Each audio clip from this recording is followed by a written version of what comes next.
राम का वनवास। राम ने अपने पिता दशरथ एवं माता कैकेयी के चरण स्पर्श किए।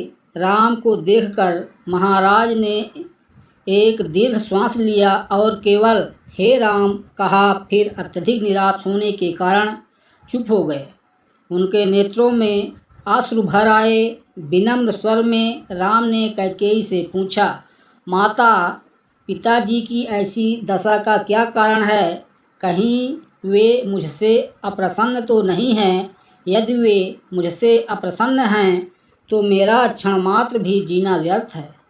कैकेयी बोली, वत्स, महाराज तुमसे अप्रसन्न तो हो ही नहीं सकते, किंतु इनके हृदय में एक विचार आया है जो कि तुम्हारे विरुद्ध है, इसीलिए ये तुमसे संकोचवश कह नहीं पा रहे हैं।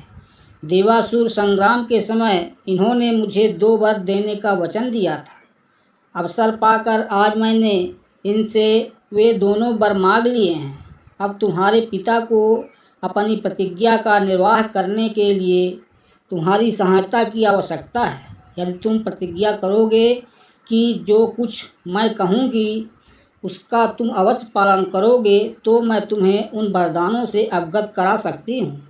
राम बोले, हे माता, पिता की आज्ञा से मैं अपने प्राणों की भी आहुति दे सकता हूँ। मैं आपके चरणों की सौगंध खाकर प्रतिज्ञा करता हूँ कि आपके वचनों का अवश्य पालन करूँगा।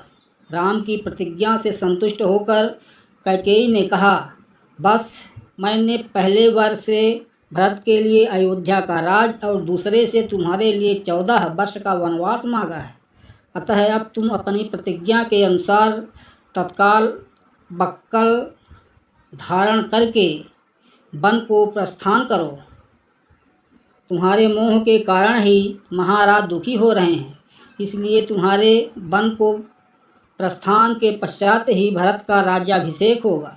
मुझे पूर्ण विश्वास है कि तुम अपनी प्रतिज्ञा का पालन करके अपने पिता को पाप रूपी सागर से अवश्य मुक्ति दिलाओगे।